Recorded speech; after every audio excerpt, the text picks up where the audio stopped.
Welcome back. ఇవాళ హెడ్లైన్స్లో participate చేయడానికి చెల్లిపోయిన వేణుగోపాలకృష్ణ గారు వైఎస్ఆర్సీపీ నేత స్టూడియోకి రావడం జరిగింది. అలాగే గట్టు రామచంద్రరావు గారు టీఆర్ఎస్ నేత స్టూడియోకి వచ్చారు. అలాగే రామచంద్రారెడ్డి గారు టీపీసీసీ లీగల్ సెల్ కో చైర్మన్ స్టూడియోకి రావడం జరిగింది. అలాగే గరిమెల్ల చిట్టిబాబు గారు ఏపీ బీజేపీ నేత కాకినాడ నుంచి లైవ్లో సిద్ధంగా ఉన్నారు. ముందుగా ఈ సౌకర్యాలు లేని అమరావతికి వెళ్లలేమంటూ ఉద్యోగులు పెద్ద ఎత్తున ఆందోళన వ్యక్తం చేశారు. ఈ హడావుడి నిర్ణయాల కారణంగా తమ పిల్లల చదువులు పాడైపోతే కనీస సౌకర్యాలు ఏర్పాటు చేయకుండా తమపై ఒత్తిడి తీసుకొస్తున్నారంటూ సచివాలయ ఉద్యోగులంతా నిన్న సర్వసభ్య సమావేశంలో తీవ్ర ఆవేదన వ్యక్తం చేశారు. దీంతో పాటుగా ఉద్యోగ సంఘాల నేతలను కూడా గట్టిగా నిలదీయడం జరిగింది. ముందుగా చిట్టిబాబు గారి దగ్గరికి వెళ్తాం. చిట్టిబాబు గారు, ఈ ఏపీ సెక్రటేరియట్ ఉద్యోగులు పెద్ద ఎత్తున ఆందోళన వ్యక్తం చేస్తున్నారు. నమస్కారం. చెప్పండి. అమరావతికి వెళ్లాలని చెప్పి ఒక నిర్దిష్టమైన గడువు పెడుతున్నారు, డెడ్ లైన్ పెడుతున్నారు. వెళ్ళటానికి సిద్ధమే కానీ అక్కడ సౌకర్యాలు ఏమీ లేవు, చాలా ఇబ్బంది పడుతున్నాం. ఇప్పటికే అడ్మిషన్ల ప్రక్రియ కూడా పూర్తయింది. విద్యార్థులు చాలా ఆందోళన చెందుతున్నారు. మా పిల్లల్ని ఇప్పటికే ఇక్కడ జాయిన్ చేశాం. ప్రభుత్వానికి ఒక నిర్దిష్ట కార్యాచరణ లేదు, కేవలం ప్రచార ఆర్భాటం కోసం మాపై ఒత్తిడి తీసుకొస్తుంది. 10 ఏళ్ల పాటు హైదరాబాద్లో ఉండి పాలన చేసుకునే అవకాశాలు ఉన్నప్పటికీ కూడా వాటిని వదిలిపెట్టి మాపై అనవసర ఒత్తిడి తీసుకొస్తున్నారనేది ఉద్యోగుల ఆవేదన.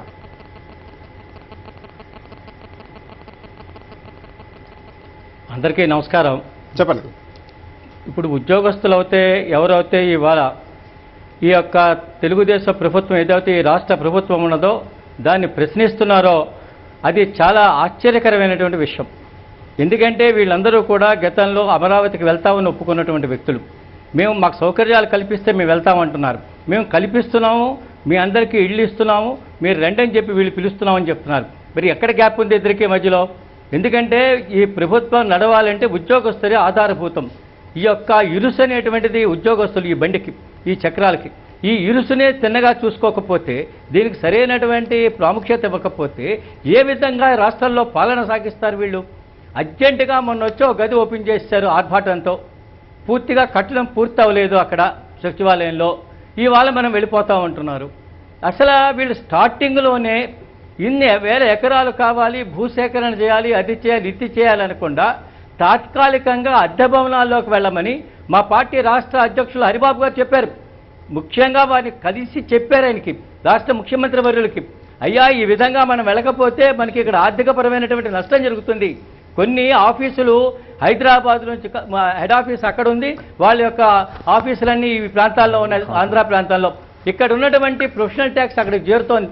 ఇక్కడ ఉన్నటువంటి కొన్ని ట్యాక్సులు హైదరాబాద్ గవర్నమెంట్కి చేరుతున్నాయి. ఈ విధంగా రాష్ట్రానికి నష్టం జరుగుతుందా అని చెప్తే 2 ఏళ్ల పాటు ఖాళీగా వదిలేసి ఈ సంవత్సరం పరిగెట్టమండంలో అర్థం ఏంటి? అందుకని ఏంటంటే వీళ్ళ ఆలోచన క్రమంలో తప్పు జరుగుతోంది ప్రభుత్వం నడిపే రాజకీయ నాయకుల్లో. అందుకని చెప్పే ఈ ఇబ్బంది వచ్చింది. తక్షణం వాళ్ళకి కావలసినటువంటి విద్య, వైద్యం, గృహ అవసరాలు కల్పించాలి. ఎందుకంటే ఇక్కడ ఉద్యోగస్తులు వస్తున్నారు, రాష్ట్ర ప్రభుత్వం వస్తోంది అనేటప్పటికల్లా అద్దెలు పెరుగుతాయి ఆటోమేటిక్గా.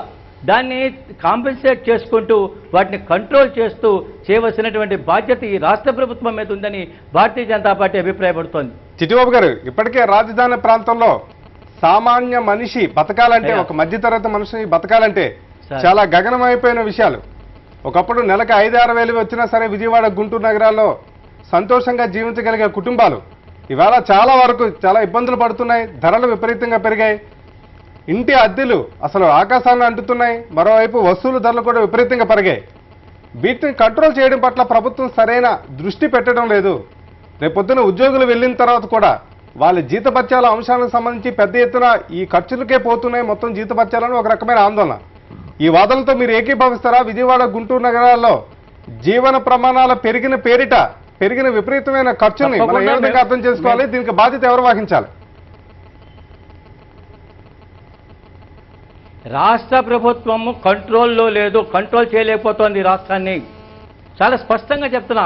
వారికి చంద్రబాబు నాయుడు గారు గతంలో ఉన్న చంద్రబాబు నాయుడు గారు కాదు. గతంలో గుడ్ అడ్మినిస్ట్రేటర్, ఇవాళ గుడ్ ప్రోగ్రామ్కి చూసేటువంటి వ్యక్తి అయిపోయాడు ఆయన. దురదృష్టకరం అది రాష్ట్రానికి. ఆయన ఖచ్చితంగా అడ్మినిస్ట్రేటర్గా వ్యవహరించుంటే ఈ పరిస్థితి ఈ రాష్ట్రంలో రాదు. ముఖ్యంగా ఏదైతే ఉద్యోగస్తులు బాధపడుతున్నారో దాన్ని తప్పకుండా కన్సిడర్ చేయవలసినటువంటి అవసరం ఈ రాష్ట్ర ప్రభుత్వానికి ఉంది. చిట్టిబాబు గారు చెప్పింది చూసిన తర్వాత ఈ రాష్ట్ర ప్రభుత్వం యొక్క పనితీరుని ఆయనే చెప్పారు. వారు మిత్రపక్షంగా ఉన్నారు. రాష్ట్ర విభజన జరిగిన తర్వాత ఆ రోజు 10 సంవత్సరాల కాలం హైదరాబాద్లో ఉండి పరిపాలన చేసుకోవడానికి బిల్లులో పొందుపరిచినటువంటి ప్రకారం ఒక అవకాశం ఉంది. చట్ట ప్రకారంగా అది ముందుగా చట్ట ప్రకారంగా ఉన్నటువంటి అవకాశాన్ని వినియోగించుకోవడంలో లోపం ఎక్కడొచ్చింది అనేటువంటిది మనం పరిశీలన చేసిన తర్వాత తెలంగాణ రాష్ట్ర సమితి అధ్యక్షుడు చంద్రశేఖరరావు గారు ఈ ఓటు నోటు కేసులో చంద్రబాబు నాయుడు గారికి ఇచ్చినటువంటి ఒక ఏదైతే ఉందో అది ఈరోజు హడావిడిగా ఈ రాష్ట్ర ప్రభుత్వంలో ఉన్నటువంటి పెద్దలందరూ కూడా ఈ రాజధానిని తరలించాలనేటువంటి ఒక ప్రయత్నం చేశారు. ఆ సందర్భాల్లో ముఖ్యమంత్రి గారు కన్ఫ్యూజన్లో కేవలం ఇక్కడ ఉన్నటువంటి రాజధాని తరలింపు, ఉద్యోగులు తరలింపు, ఇక్కడి నుంచి మనం చేసుకోవాలనేటువంటి ఒక ప్రయత్నం ఏదైతే చేశారో అక్కడ మౌలిక వసతులు లేవు, ఉద్యోగులను అడుగుతున్నారు, అడిగినప్పుడు వారు ఒప్పుకున్నారని అంటున్నారు. అక్కడ మీరు చూపించలేనటువంటిది వాళ్ళ పిల్లల యొక్క విద్యావకాశాలకు కానీ ఆ ప్రాంతంలో మీరు అన్నట్టుగా ఏదైతే హైప్ క్రియేట్ చేసి రాజధాని ప్రాంతంలో విపరీతమైనటువంటి ధరలు పెరిగాయి, వారి యొక్క ప్రయోజనాల కోసం, వారి బంధువులు, వారి స్నేహితులు, వారి పార్టీకి సంబంధించిన వ్యక్తుల యొక్క ప్రయోజనాల కోసం అక్కడ లేని హైప్ని క్రియేట్ చేయటం. చంద్రబాబు నాయుడు గారు మొదటి నుంచి కూడా ప్రచారార్భాటాలకే ఎక్కువ ప్రాముఖ్యతనిచ్చారు తప్ప ప్రజా ప్రయోజనాలకు కాదనేటువంటిది వాస్తవంగా ఇవాళ వెల్లడవుతా ఉంది. దానిలో తీసుకోండి, ఇవాళ ముఖ్యమంత్రిగా ఆయన ఇప్పుడు చిట్టిబాబు గారు చెప్పారు, గతంలో వారు గుడ్ అడ్మినిస్ట్రేషన్ అని అది నమ్మే ఈ రాష్ట్ర ప్రజలు ఓటు వేశారు. ఇవాళ రాష్ట్ర ప్రజలను ఎంత వంచిస్తున్నారని అంటే ప్రత్యేక తరగతి హోదా సాధన కోసం ఆయన చేసిన ప్రయత్నాలు ఏమిటండి? ముఖ్యమంత్రిగా ఉండి భాగస్వామి కేంద్రంలో ప్రత్యేక హోదా సాధించడంలో వారు పూర్తిగా నిర్లక్ష్య వైఖరి ధోరణిని ప్రదర్శిస్తున్నారు. కారణం ఏమిటంటే ఆయన మీద ఉన్నటువంటి కేసులు. ఆయన ఏదైతే ఇవాళ పనామాలో నిన్న మనం చూసాం, వారికి సంబంధించిన హెరిటేజ్ డైరెక్టర్ గారు ఏదైతే ఇవాళ పనామా పేపర్స్లో ఉన్నారో, ఇవాళ ఒకటి చెప్పి ఒకటి చేయాలని అనుకున్నప్పుడు ఖచ్చితంగా వాస్తవాలు ప్రజలకు తెలుస్తాయి. దానిలో కేంద్ర ప్రభుత్వం మీద గట్టిగా మాట్లాడాలంటే ఒక భయం అనేటువంటిది మన ముఖ్యమంత్రి గారికి ఉంది. దాని పర్యావసానమే ఇవాళ అస్తవ్యస్త పాలన, ప్రజలకు ఒక క్లారిటీ లేదు. ఇవాళ త్రాగునీటి సమస్య, మరి జలవనరులను రక్షించడంలో ఆయన ఎంత విఫలం చెందుతున్నారనేది రేపు ప్రతిపక్ష నాయకుడిగా జగన్మోహన్ రెడ్డి గారు 16, 17, 18 తారీఖులో కర్నూలులో జలదీక్ష చేస్తానన్న తర్వాత ఆయన కేంద్రం మీద మాట్లాడుతూ ఉన్నారు. ప్రతిపక్షం ఏదైనా చేస్తే దాన్ని రాజకీయం అంటున్నారు. వాస్తవాలు వెల్లడించి ప్రజలకు తెలియజేయాల్సినటువంటి బాధ్యత సక్రమంగా నిర్వహిస్తున్నటువంటి ప్రతిపక్షం మీద లేనిపోని బురద జాలటం తప్ప రాష్ట్ర ప్రభుత్వం ప్రయోజనకరంగా ప్రజలకి పాలన అందించలేదనేటువంటి వాస్తవ విషయాన్ని ఇప్పుడు చిట్టిబాబు గారు భాగస్వామి అయ్యుండి కూడా చెప్పారు. చంద్రబాబు నాయుడు గారు గతం మాదిరిగా లేరు, ఇవాళ స్వార్థంతో ఆలోచించడం వల్ల ఇవాళ రాష్ట్ర ప్రజలకి ఈ కష్టాలు ఏర్పడ్డాయనేటువంటి మాట ఆయన చెప్పినందుకు మనం ఒక రకంగా వారిని మెచ్చుకోవాల్సినటువంటి అవసరం. రామచంద్ర గారు, అంటే ఈ రాష్ట్ర విభజన ఆలోచన వచ్చినప్పుడు మొదటిసారిగా విభజన వ్యతిరేకిస్తా, అంటే మనం ఒక న్యూట్రల్గా ఆలోచించినట్లయితే విభజన సమయంలో ఉద్యోగులు పోషించిన పాత్ర చాలా అమోఘం. రాజకీయ పార్టీలు కొన్ని అటు ఇటు కుప్పగంతులు వేసిన సమయంలో కూడా ఒక స్పష్టమైన లైన్ తీసుకున్నారు, విభజన వల్ల మేము ఇలా నష్టపోతాం, విభజన కారణంగా ఈ సమస్యలు వస్తాయని చెప్పి ఉద్యోగులు పెద్ద ఎత్తున ఆందోళన చేసిన నేపథ్యంలో ఆ గ్యాప్ ఏదైతే ఏర్పడిందో, అంటే ఒక రాజకీయ పార్టీగా టీడీపీకి ఉద్యోగులుగా వీళ్ళకి మధ్య ఏదైతే ఒక గ్యాప్ ఉందో ఆ గ్యాపే ఈ ప్రస్తుత పరిణామాలకు ఒక కారణం అనే ఒక రకమైన అనాలిసిస్ కూడా బయట నుంచి వస్తుంది. దాని నమ్మొచ్చా, లేకపోతే ప్రభుత్వం నిజంగానే దురదృష్టి లేకపోవడం, ఉన్న 10 ఏళ్ల అవకాశాన్ని వినియోగించుకోవడం, రాజధాని నిర్మాణంలో వీళ్ళు ఏది ముందు తరలించాలి, ఏది ముందు ఏర్పాటు చేయాలనే విషయంలో క్లారిటీ లేకపోవడం తదితర అంశాలు దీనికి కారణం అంటారా? దీంట్లో మొదట చంద్రబాబు నాయుడుకు క్లారిటీ ఉండదు అనేది తప్పు. ఆయన ఏది చేసినా క్లారిటీతో చేస్తాడు. అది జనానికి ఉపయోగపడుద్దా లేదా, తప్ప ఉప్ప అనేది పక్కన పెట్టి రాజకీయంగా క్లారిటీ లేదు. చేసే తప్పు కూడా ఆయన తెలిసే చేస్తాడు తప్ప తెలియకుండా ఎప్పుడు చేయలేదు. రెండో విషయం కూడా ఏంటంటే ఉద్యోగస్తుల విషయంలోకి వచ్చినప్పుడు తెలంగాణ రావాలని ఇక్కడ కానీ తెలంగాణ ఇవ్వొద్దని అక్కడ కానీ ప్రధానంగా విద్యార్థులతో పాటు ఉద్యోగస్తులు కూడా ప్రధాన పాత్ర వహించారు. ఉద్యోగ సంఘాల నాయకులు ఒకరిద్దరు తర్వాత కుప్పగంతులు వేస్తే ఇక్కడ రావాలనే విషయంలో కానీ అక్కడ వద్దనే విషయంలో కానీ ఉద్యోగస్తుల పాత్ర తక్కువేం కాదు. కానీ అదే సమయంలో 10 సంవత్సరాలు ఇక్కడ ఉన్నప్పటికి కూడా అవకాశం ఉన్నప్పటికి కూడా ఎప్పుడు పోవాలనుకోవాలి అంటే ఇక్కడ ఉన్న వాళ్ళందరినీ వేధిస్తూ ఉన్నారు, వెంటాడుతూ ఉన్నారు, వెళ్ళగొడుతూ ఉన్నారు. అబ్బాయి ఎట్లా అని అంటే ఒక రకమైన ఆలోచన. అదేం లేదు, ఇక్కడ బ్రహ్మాండంగా ఉంటున్నారు, ఇక్కడ ఏ ప్రాబ్లమ్స్ లేవు వాళ్ళకి. కానీ అదే సమయంలో అక్కడికి వెళ్ళాలనుకోవడం కూడా తప్పు కాదు. ఎందుకని 10 సంవత్సరాల దాకా ఎందుకు మన దగ్గర ఉండి రాష్ట్రాన్ని పరిపాలించుకోవాలి కదా, ప్రజలకు అందుబాటులో ఉండాలి అన్న కూడా తప్పు కాదు. కానీ అదే సమయంలో ఆలోచించాల్సిన విషయం ఏంటి, ఉద్యోగస్తులు అనగానే చేతిలో ఉన్న కర్రలు కాదు అలా ఇలా తిప్పుకుంటూ వెళ్ళిపోవడానికి. వాళ్ళకు కుటుంబం ఉంటుంది, పిల్లలు ఉంటారు, వాళ్ళకు సంసారం ఉంటుంది. నువ్వు హఠాత్తుగా వెళ్ళిపోవనగానే వెళ్ళిపోవడం రాను బండి చక్రాలు రావు. ఇప్పుడు నువ్వు వెళ్ళిపోమంటారు, వాళ్ళ పిల్లలు ఏంటి, వాళ్ళ చదువులు ఏంటి, అక్కడ ఉన్న మౌలిక వసతులు ఏంటి. రెండోది ఏంటి, వాళ్ళు అక్కడికి వెళితే అటు విజయవాడ మీద కానీ అటు గుంటూరు మీద కానీ ఆధారపడాలి, వారి మీద ఆధారపడాలి. మీరంటే అక్కడికి వెళ్తే డబుల్ కాదు 3 4 రెంట్లు అవుతాయి, కొనుక్కోవడం పక్క పెట్టండి స్థలాలు. హైదరాబాద్ పోనీ రెంట్లే కాదు, సౌకర్యాలు కూడా దొరకవు కూడా. రెండోది ఏంటి, నిజంగానే గుంటూరు విజయవాడ భరించగల శక్తి ఆ 2 పట్టణాలకు ఉంటే అసలు అమరావతి ఎందుకనే ప్రశ్న ముందుకు వస్తుంది. 2 పట్టణాలను కనుక భరించే రాష్ట్రాన్ని పరిపాలన మొత్తం భరించగల శక్తి ఉంటే అది అవసరం లేదనే పాయింట్ వస్తుంది. మనం అవసరాన్ని పెద్ద నగరాన్ని ప్రపంచంలోనే ఏంటంటో మాటలు ఆయన చెప్తుంటే మరి ఇంటెనక బంగారం ఇంటి ముందు బంగారాన్ని కట్టుతూ బాగుపడుకున్నట్టుంటే ఆయన చూస్తుంటే అవన్నీ చూసినప్పుడు ఈ 2 పట్టణాలు భరించలేవు. కానీ నేను ఇక్కడ చిట్టిబాబు గారు మాట్లాడిన దాన్ని కొద్దిగా నేను వ్యతిరేకించేది ఎక్కడంటే, చాలా బాగా చెప్పారు చిట్టిబాబు గారు, కానీ ఇది తెలుగుదేశం ప్రభుత్వం అంటున్నాడు ఆయన. అది కాదు, అది ఎన్డీఏ గవర్నమెంట్. కేంద్రంలో ఉన్నది ఎన్డీఏ గవర్నమెంటే, ఇక్కడున్నది ఎన్డీఏ గవర్నమెంటే. పార్టీ మాత్రం వ్యతిరేకించి మంత్రులు మాత్రం సమర్థిస్తామంటే తప్పు అవుతుంది. రాజకీయపరమైన అంశాల కన్నా ప్రజా ప్రయోజనం దృష్టిలో పెట్టుకుని అందుకని చిట్టిబాబు గారిని వ్యక్తిగతంగా నేను చాలా ప్రశంసించాను. మరి అదే సమయంలో నేను అనేది ఏంటంటే, చిట్టిబాబు గారు లాంటి వాళ్ళు పార్టీ మీద ఒత్తిడి తేవాల్సిందే. ఏంటంటే ఒక్క నిమిషంలో ఇప్పుడు స్టేటస్ విషయంలోకి వచ్చినప్పుడేమో టీడీపీ వ్యతిరేకించినట్టుగా ఉంటాం, ఇక్కడికి వచ్చేసినప్పుడు పాలన విషయంలో బీజేపీ వ్యతిరేకించినట్టు ఉంటాం. కానీ మంత్రులు మాత్రం దాని నిర్ణయాలు సమర్థించడం, ఈ నిర్ణయాలు సమర్థించడం అంటే ఎలా ఉంటుందంటే, కలిసినప్పుడు హాయ్ మళ్ళీ పోతేప్పుడు బాయ్, మధ్యన ఒక ఛాయ్ అంటే కుదరదు పొత్తు అనేది. మీరిద్దరు కలిసి దాన్ని పరిపాలిస్తా ఉన్నారు, ఆ తప్పులుగా మీరు భరించాలి.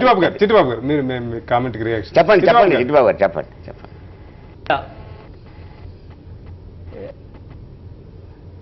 ఎందుకంటే ఇక్కడ మాకు స్క్రీన్ లేదు, అందుకని చెప్పేసి వారు ఏమంటున్నారంటే మంత్రులు చెప్పటం లేదండి. మంత్రులు క్యాబినెట్లో సమిష్టి నిర్ణయంలో కూర్చున్నప్పుడు డిస్కషన్లో ఖచ్చితంగా చెప్తున్నారు. మీరు ఎలా చెప్తున్నారు, మా రాష్ట్ర అధ్యక్షుడు రాష్ట్ర ప్రభుత్వం ఏర్పడిన కొత్తలోనే 2-3 నెలలకే వెళ్ళి హరిబాబు గారు చెప్పడం జరిగింది గౌరవ ముఖ్యమంత్రి వర్యులకి, అయ్యా మనం ఇక్కడ నుంచి ఆంధ్రప్రదేశ్లో టెంపరీగా విజయవాడలో మనం ప్రభుత్వం ఏర్పాటు చేసుకుని వెళ్ళిపోతామని. వారు వినకపోతే ఎవరు ఏం చేస్తారు, మిత్రులుగా మంచి సలహాలు చెప్తాము, మిత్రధర్మంలో వారు పాటిస్తారా లేదో వారి విజ్ఞతకు వదిలేస్తాం. ఎందుకంటే వాళ్ళు పెద్దన్న పోకడంలో ఉంటే మేము చేయగలిగిందంటూ ఏమీ లేదు అందులో అని చెప్తున్నా. మా మంత్రులు చెప్పలేదనుకోవడం పొరపాటు. కేబినెట్ సమావేశంలో చర్చించిన విషయాలు ఖచ్చితంగా బయట చెప్పరు, కానీ లోపల మాత్రం చర్చల్లో ఖచ్చితంగా చెప్తారు ముఖ్యమంత్రి వర్యులకి. చిట్టిబాబు గారు మీరు అనేది కరెక్ట్, లోపల చెప్పుండవచ్చు, మాకంటే మీకు విషయాలు చెప్తారు కాబట్టి మీకు తెలిసి ఉండొచ్చు కూడా. నేను అని చెప్పట్లేదనే పాయింట్ కూడా కాదు. మిత్రధర్మం అంటే ఎలా ఉంటుందంటే, ఒకటి ప్రభుత్వంలో ఉండడం, ప్రభుత్వంలో ఉండకుండా మిత్రుడిగా ఉండడం, 2 పాయింట్స్ ఉంటాయి. ప్రభుత్వంగా ఉండకుండా మిత్రుడిగా ఉంటున్నావు, నువ్వు చెప్తే ఏం లేదా నీ సంగతి, నీ విషయం మీద ఖచ్చితంగా వ్యతిరేకిస్తామని చెప్పొచ్చు. ప్రభుత్వంలో ఉన్నప్పుడు ఏమవుతుందంటే, ఒకసారి క్యాబినెట్లో నిర్ణయాలను వ్యతిరేకించవచ్చు, ఇంటర్నల్గా పార్టీ వాళ్ళు ఇన్నర్ పార్టీ కూడా వ్యతిరేకించవచ్చు, తెలుగుదేశం మంత్రులు కూడా వ్యతిరేకించవచ్చు. అంత మాత్రం నిర్ణయం మాత్రం క్యాబినెట్ ఉమ్మడి అవుతుంది. వీళ్ళు లోపల వ్యతిరేకించాలన్న పాయింట్ కాదు, క్యాబినెట్ నిర్ణయంలో ఖచ్చితంగా వీళ్ళిద్దరు కూడా భాగస్వామ్యం అవుతారు. అప్పుడు ఆ పాపం మనకు కూడా పుచ్చుకుంటది. ఆ పాపం నేననేది మీరు పాపం చేస్తున్నారని కాదు, ఎవరు చేసిన పాపమైనా మీకు తగులుతుంది అని. ఆ నిర్ణయం వల్ల ఉద్యోగులు ప్రజలు కూడా ఇబ్బంది పడుతున్నారు. అలా కాదు, వాళ్ళకే మిగులుతుంది. ప్రజలు ఉద్యోగులు చేయాలి. మనం మీరు చెప్తున్నారు వారు వింటలేదంటే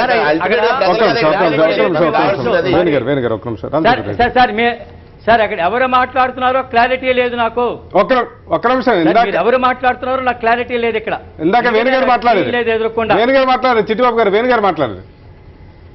సార్ అయ్యా వేణుగారు మాకు తెలుసు, మా జడ్పీ చైర్మన్ చేశారు వారు, నాకు ఐడియా ఉంది వారి మీద. ఒక్క విషయం చెప్తున్నానండి, ఏదో విధంగా ఇద్దరి పొత్తు చెడిపోవాలని మాత్రం ఆలోచించకండి. అది ఎప్పట్లో చెడి అవకాశం లేదు.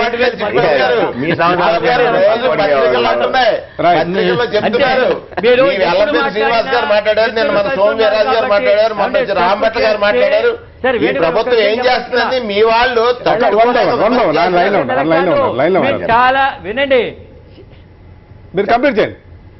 సార్ ఒక్క విషయం చెప్తాను, మేము చాలా స్పష్టంగా రాష్ట్ర ప్రభుత్వంతో చెప్తున్నాము.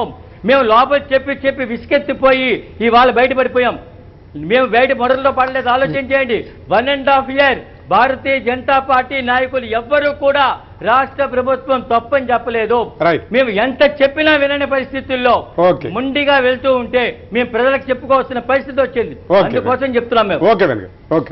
వాస్తవం వారు ఒప్పుకున్నారు. 1.5 year మేము చెప్పాము ఈ రకమైనటువంటి తప్పిదాలు, కానీ తప్పిదాలు చేస్తుంది మొత్తం మీదకి ఉద్యోగులు మాత్రం చాలా ఇబ్బంది పడి.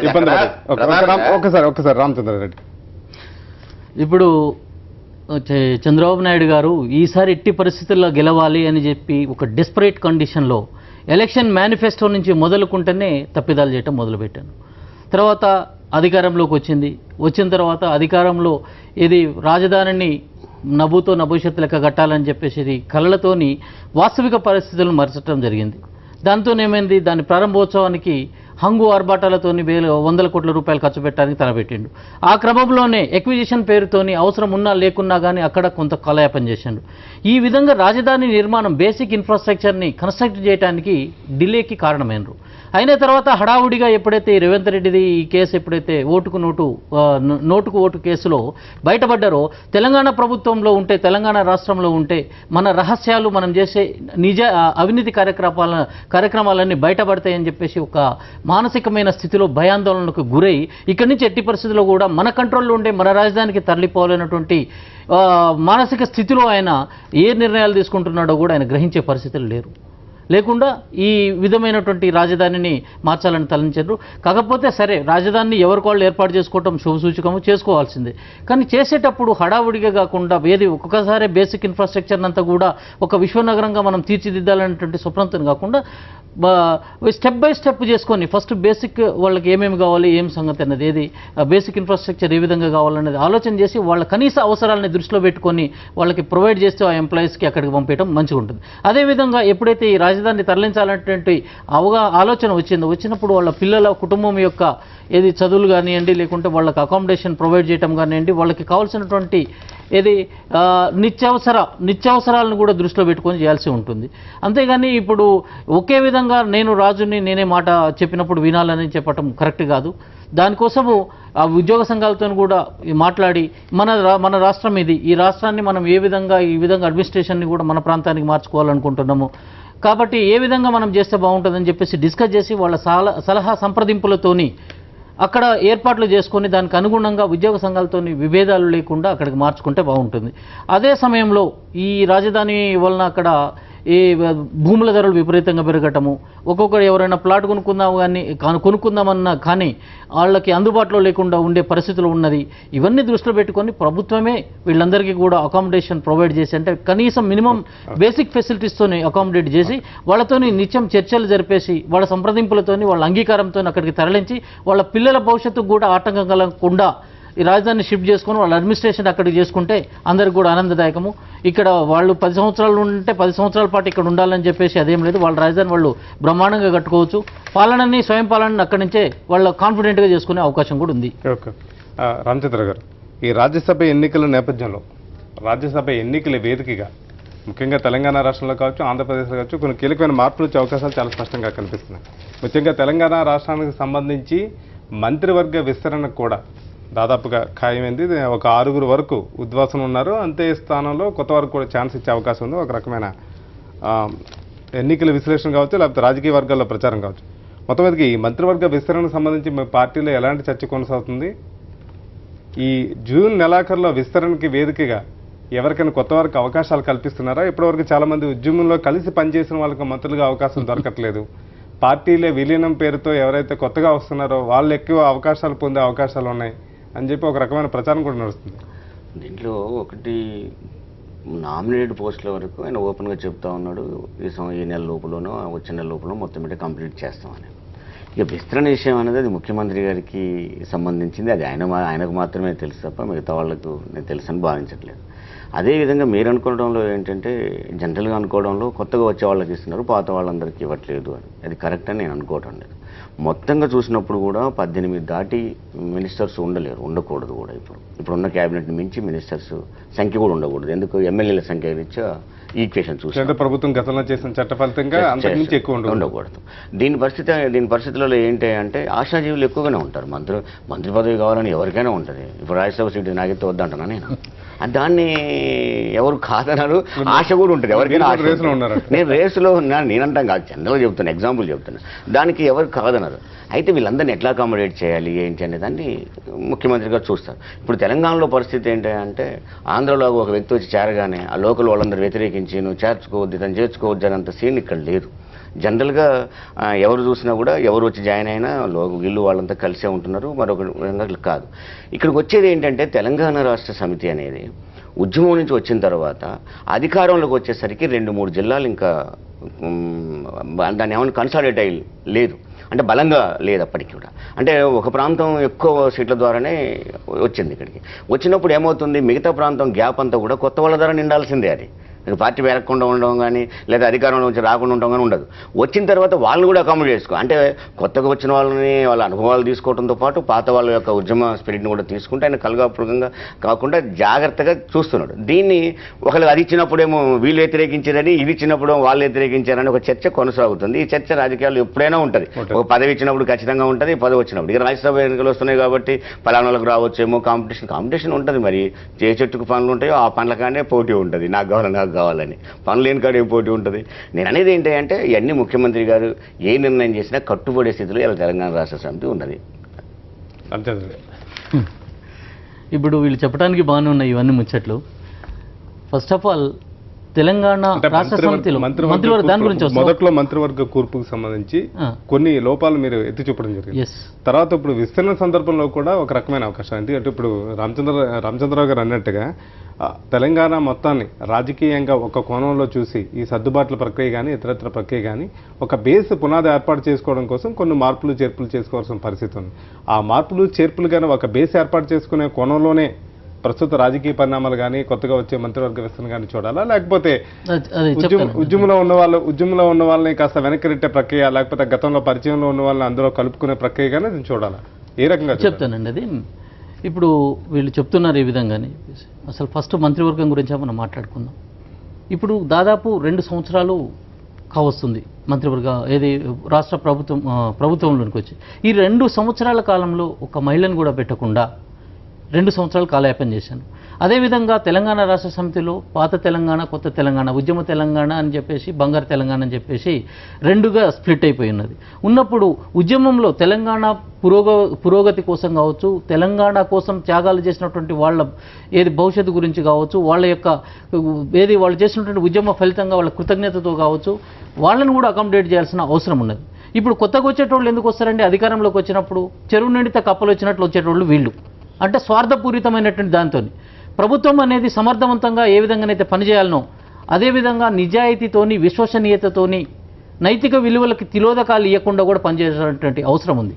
ఈ సందర్భంలో కేవలం ఏకైక ఎజెండా ప్రతిపక్షం లేకుండా ఈ రాష్ట్రంలో చేయాలనే దాని గురించి అవసరమైతే మంత్రి పదవిని ఆఫర్ చేసి లేకుంటే డబ్బును ఆఫర్ చేసి ఈ విధంగా ఈ మంత్రుల్ని అకామిడేట్ చేయడంతో పాత ఉద్యమకారులను మర్చిపోవడం జరిగింది.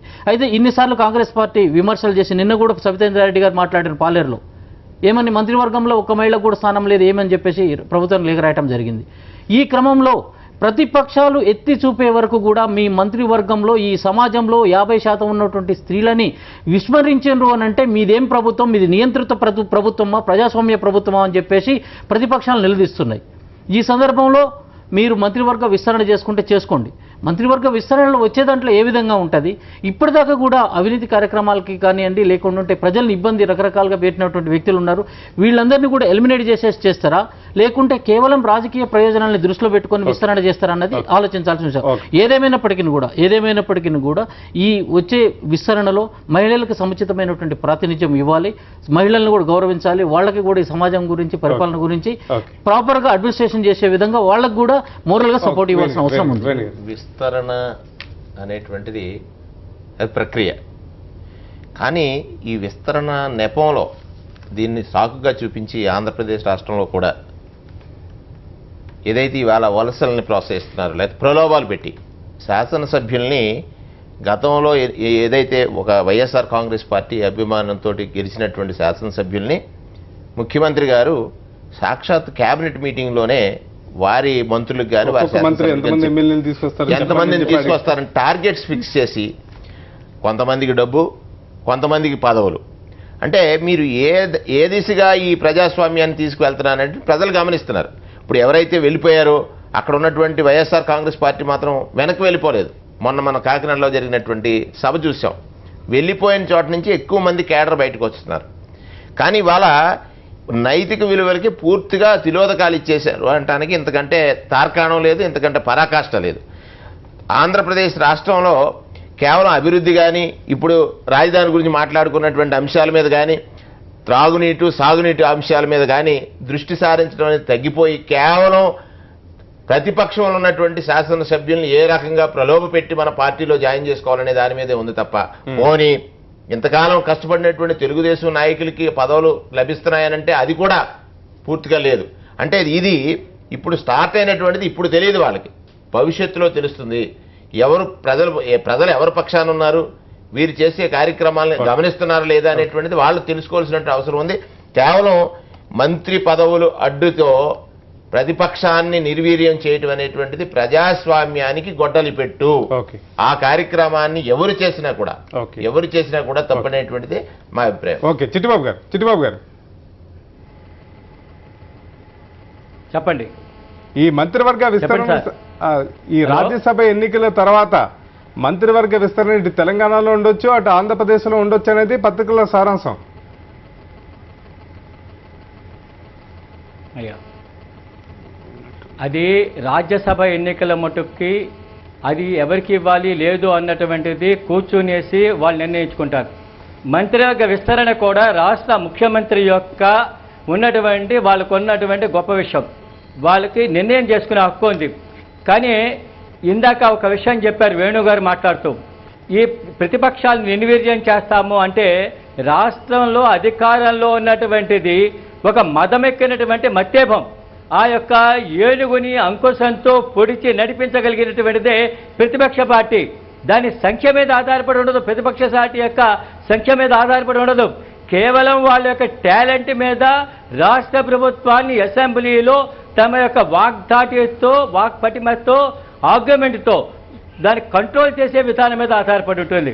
అందుకని వాళ్ళ నిర్ణయం వాళ్ళు చేసుకుంటారు, ఎవరికి ఇవ్వాలా లేదని వాళ్ళు నిర్ణయించుకుంటారు. రెండు, ఈ యొక్క వైఎస్ఆర్సీపీ నుంచి వెళ్ళిన వాళ్ళందరూ కూడా కొత్తగా రాజకీయాల్లోకి వచ్చిన వాళ్ళు కాదు.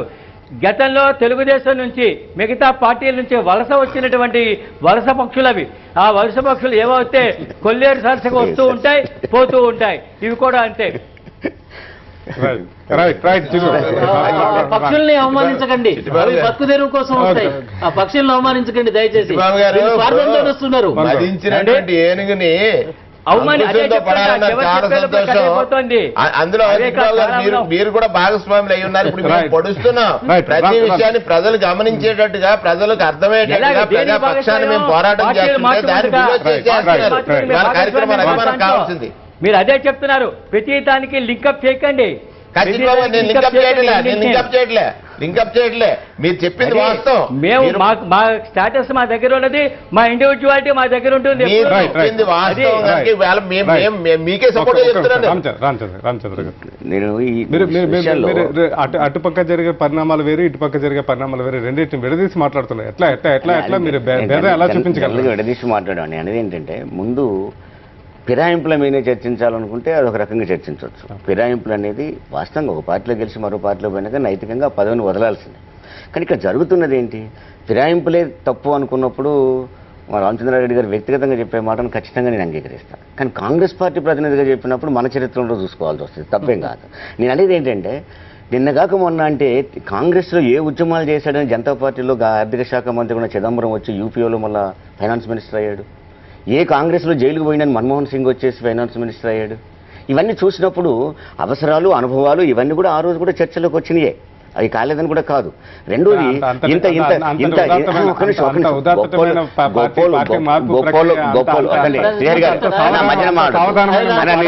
ప్రశాంతంగా ఒక మాట, గొప్పోళ్ళు అనుకునే వాళ్ళకు 3 కాళ్ళు ఉండవు.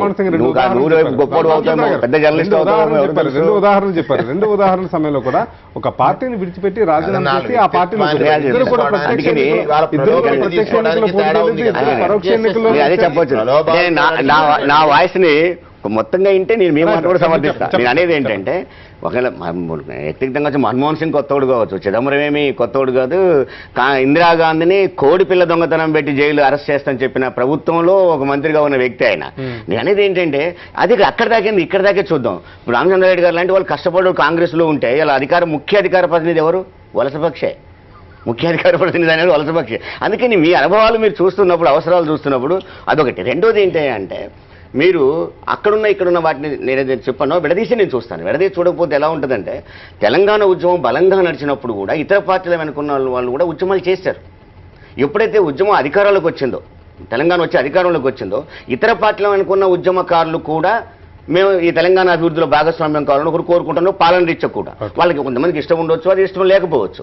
అది దాన్ని రావడం పార్టీలుగానే వస్తున్నప్పుడు ఎక్కడ ప్రలోభ పెట్టడం అంటే అర్థం ఏంటంటే, ఓ 5 లక్షలు పట్టపోయి ఇస్తా ఉంటే ఓ చూసారు రేవంత్ రెడ్డి లాగానో, లేదా తిరుపతిలో దొరికిన 7 కోట్ల రూపాయలు మాయే అనో, లేదా మంత్రి ఇంటి గారు దొరికిన 10 లక్షల రూపాయలు మాయే అనో, ఇట్లాంటి ఎక్కడ దొరుకుంటే మేము ప్రలోభాలు పెట్టినట్టు. ఎక్కడో రూపాయి దొరికింది లేదు, ఎక్కడ ఇలాంటి వచ్చింది లేదు.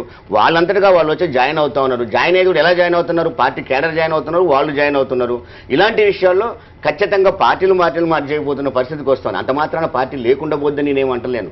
గుర్తుంటుంది, జనతా పార్టీ మొత్తం పోయినా కూడా సుబ్రహ్మణ్య స్వామి నిన్నటిదాకా అధ్యక్షుడిగా ఉండి దాన్ని నడిపాడు. నడపరని కూడా కాదు, పార్టీలు ఉండమని కూడా నేను అంటలేను. బట్ నేననేది ఏంటి అంటే, ఆంధ్రలో జరుగుతున్న ఫిరాయింపులకు వచ్చినప్పుడు, ఇక్కడికి వచ్చినప్పుడు తేడా ఏంటంటే, ఇక్కడ ఉద్యమం బలంగా జరిగిన తర్వాత ఉద్యమంలో ఆ పార్టీలు వెనుకున్న వాళ్ళు, ఉద్యమాలు నడిపిన వాళ్ళు కూడా ఉద్యమ బాటలోకి రావడానికి ప్రయత్నం చేస్తూ ఉన్నారని నేను అనుకుంటున్నాను. ఒక రెండోది ఏంటంటే, కంప్లీట్గా 2-3 జిల్లాలు, ఇప్పుడు ఉదాహరణ ఖమ్మం నుంచి ఉందండి, మా జిల్లా ఖమ్మం ఉంది. ఉద్యమం తక్కువ జరిగింది, వాస్తవం కూడా ఉద్యమం తక్కువ జరిగింది. టీఆర్ఎస్ కూడా తక్కువగానే ఉన్నది. తిరిగి ఆడ పార్టీ పునరుద్ధరించాలంటే ఖచ్చితంగా ఒక అనుభవం ఉన్న వ్యక్తిని తీసుకురావాలని తుమ్మల నాయకత్వం తీసుకొచ్చింది. అక్కడ వ్యక్తిగా కూడా చెప్పొచ్చు, తప్పు కూడా ఏం కాదు. కానీ ఇక్కడ ఏంటి అంటే, వీడు ఉద్యమం నడిపిన వాళ్ళు ఫలానా వ్యక్తి ఎందుకు లేడు అంటే, కాంగ్రెస్ లో కష్టపడ్డవాడు ఎందుకు లేడు? ఇక్కడ ఒక 1 minute అండి డిస్టర్బ్ చెప్పేసి. ఒకటి, చిదంబరం గారు వీళ్ళు మీరు అన్నట్లు ఆల్రెడీ చెప్పారు, అయిపోయింది కదా. కాబట్టి ఒక మన్మోహన్ సింగ్ ఒక ఆర్థికవేత్త కాబట్టి ఒక అనుభవం ఉన్న వ్యక్తి అని చెప్పి తీసుకొచ్చి రావడం జరిగింది, దానికి లేదు.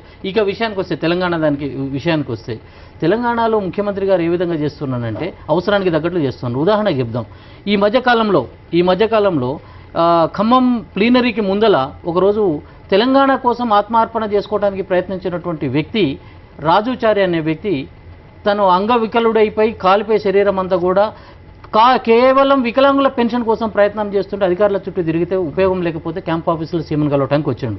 సీఎం ఆయన ముందర వెళ్ళిపోయినాడు, కానీ ఇతన్ని పలకరించలేదు, కనీసం ఆయన కష్టాన్ని తెలుసుకోకపోతే నాలుక కోసుకున్నాడు.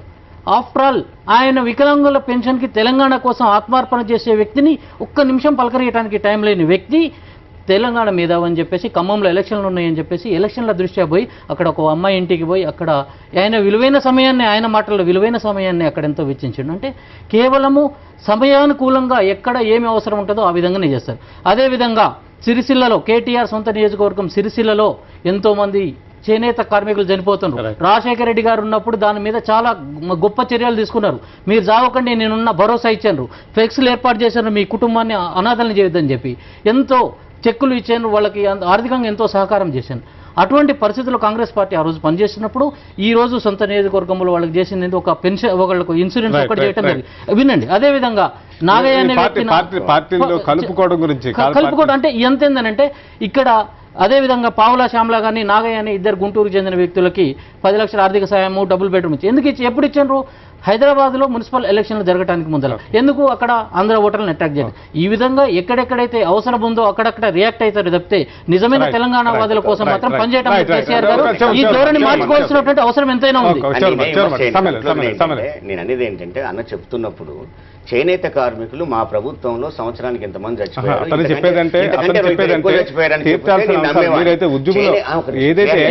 ఇప్పుడు చేనేత కార్మికుల చావులు లేవా? రామచంద్ర గారు, తెలంగాణ సమాజంలో ఈ బిలియన్ ఏదైతే పార్టీల నుంచి ఇతర పార్టీల నుంచి ఆహ్వానం తీసుకున్నప్పుడు తెలంగాణ సమాజంలో ఒక ఏకాభిప్రాయం ఉంది, ఎక్కడా నిరసన లేవు, ఏపీలో వచ్చిన నిరసన వచ్చినట్టుగా ఇక్కడ రావట్లేదని చెప్తున్నారు.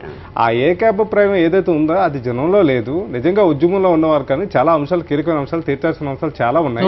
అవి పెండింగ్ లో సమస్యలు అలానే ఉన్నాయి, ఏకాభిప్రాయం ఏమీ లేదని చెప్పే ప్రయత్నం. మీరు ఒక మాట ప్రతిపక్షంలో ఉన్నప్పుడు ఏకాభిప్రాయం ఉన్నది, సీఎం గారు చెప్పింది ఆయన కరెక్ట్ అని చెప్తే రామచంద్ర రెడ్డి గారిని కాంగ్రెస్ పార్టీలో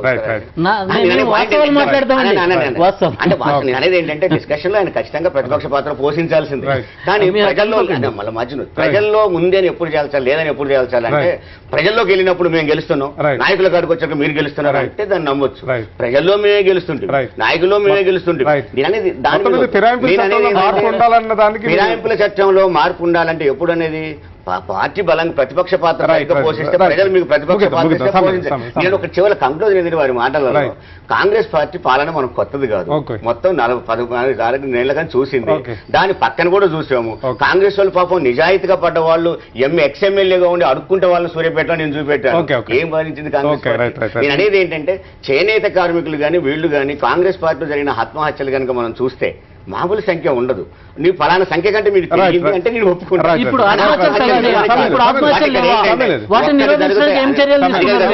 ఒక్కటి జరిగితే ఎత్తి చూపెట్టడం కాదు, మీరు ఏళ్ళు పెట్టక ముందే 4 ఏళ్ళు మీకు వేణుగోపాల్ గారికి, రామచంద్ర గారికి, రామచంద్రారెడ్డి గారికి, చిట్టిబాబు గారికి ధన్యవాదాలు. రేపు హెడ్లైన్స్ లో మళ్ళీ కలుసుకుందాం. Signing off Srihari. తదుపరి తాజా వార్తలతో బులెటిన్ ప్రసారం అవుతుంది.